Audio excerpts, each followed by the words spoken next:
Hello, नमस्कार। मैं Sitaram Kumawat KPSC school बासरी खुर्द के यूट्यूब चैनल में आपका हार्दिक अभिनंदन करता हूं। लास्ट वीडियो में हमने भोजन के मुख्य अवयव, विटामिन के बारे में अध्ययन किया था। यदि आपको इसमें कोई समस्या आई हो तो वीडियो के नीचे दिए गए कमेंट बॉक्स में समस्या को ज़रूर लिखें, जिससे मैं आपकी समस्या का समाधान कर सकूं। आज हम भोजन के शेष मुख्य अवयव प्रोटीन, खनिज लवण तथा जल के बारे में अध्ययन करेंगे, जिसमें सबसे पहले प्रोटीन के बारे में देखते हैं। प्रोटीन की उत्पत्ति ग्रीक भाषा के शब्द प्रोटिया से हुई है, जिसका अर्थ प्राइमरी होता है। प्रोटीन एक कार्बनिक पदार्थ है जो मुख्य रूप से कार्बन, हाइड्रोजन, ऑक्सीजन तथा नाइट्रोजन से मिलकर बना होता है। कुछ प्रोटीन ऐसी भी होती हैं जिसमें गंधक, फास्फोरस भी उपस्थित होता है। यह मुख्य रूप से जीवद्रव्यों में पाया जाता है। प्रोटीन के निर्माण में 20 एमिनो अम्ल भाग लेते हैं। इसकी खोज रॉबर्ट जोहानसन मुल्डर तथा जॉन्स जैकब ब्रिजिलियस ने 1838 में की थी। प्रोटीन को 3 श्रेणियों में बांटा गया है: सरल प्रोटीन, संयुक्त प्रोटीन, व्युत्पन्न प्रोटीन। सरल प्रोटीन केवल एमिनो अम्लों से बनी होती है। संयुक्त प्रोटीन यह एमिनो अम्लों के अलावा अन्य पदार्थों से भी मिलकर बनी होती है। व्युत्पन्न प्रोटीन होती है जो सरल एवं संयुक्त प्रोटीन के विघटन से प्राप्त होती है। प्रोटीन का कार्य: यह कोशिकाओं के निर्माण में सहायक होती है तथा शरीर में एंटीबॉडी का निर्माण भी करती है। इसके मुख्य स्रोत चना, मटर, मूंग, मसूर, उड़द आदि की दालों से प्राप्त होती है।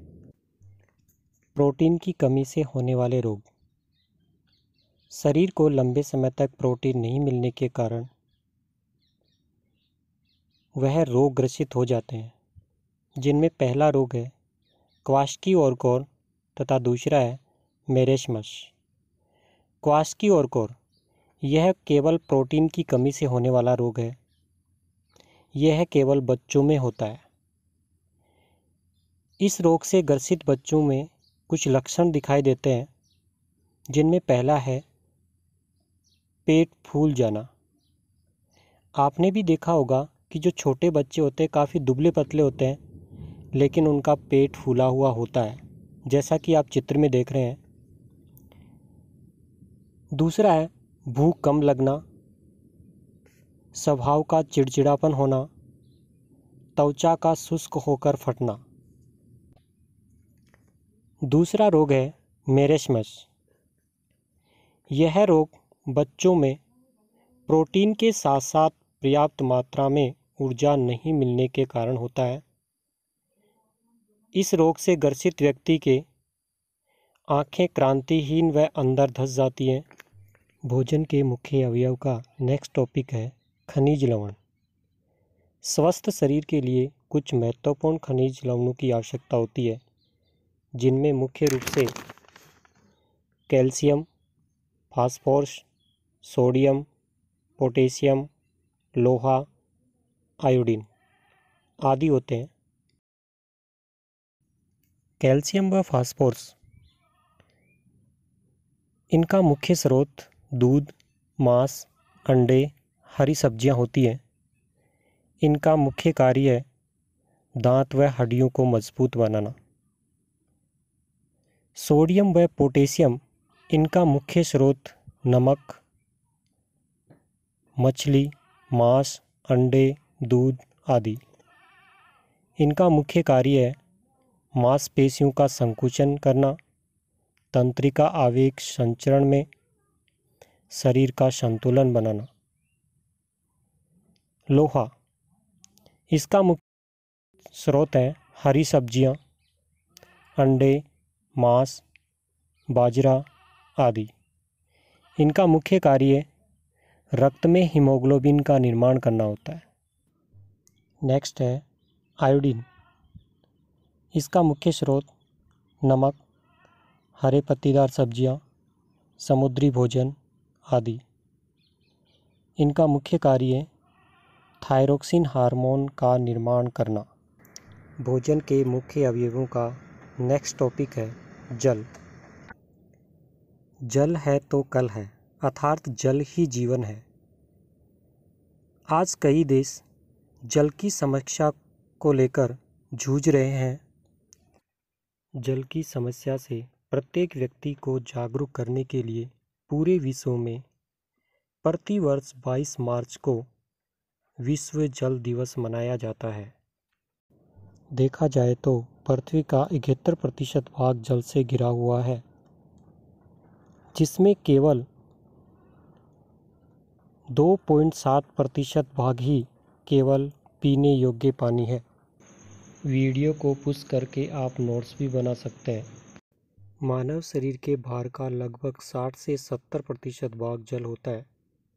जल हमारे शरीर में एक विलायक के रूप में कार्य करता है। जल के कारण हमारे शरीर में होने वाली संपूर्ण जैविक क्रियाएं संपादित होती हैं। पीने योग्य जल के गुण। शुद्ध जल पारदर्शी होना चाहिए। जल का पीएच निश्चित होना चाहिए, अर्थात शुद्ध जल का पीएच 7 होता है। जल में पर्याप्त मात्रा में ऑक्सीजन घुली हुई होनी चाहिए। जल रोगाणु मुक्त होना चाहिए।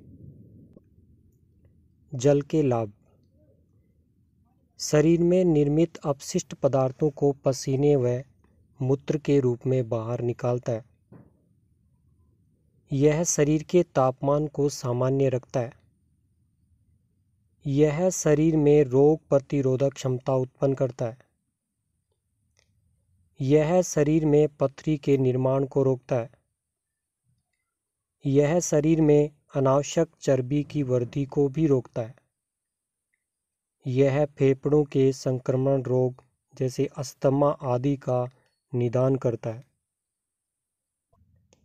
दूषित जल के दुष्प्रभाव।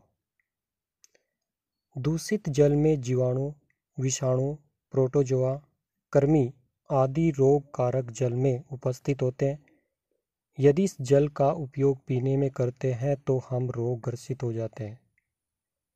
जल के कारण होने वाले कुछ रोग जैसे हैजा, पेचिस, पीलिया, पोलियो, चेचक, कुकर खांसी आदि।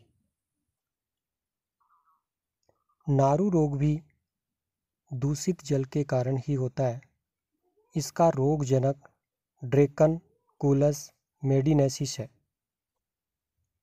जल का शुद्धिकरण कैसे किया जाए? जल को उबालकर या ठंडा करके जल का शुद्धिकरण करते हैं। पानी के बाह्य स्रोतों में जल शुद्धिकरण की दवा डालनी चाहिए, जैसे क्लोरीन की गोलियां। क्लोरीन की गोलियों को आप फोटो के माध्यम से देख सकते हैं। सार्वजनिक जल स्रोतों पर नहाने व कपड़े धोने पर प्रतिबंध होना चाहिए। घर में एकत्रित जल स्रोतों की समय समय पर सफाई करनी चाहिए।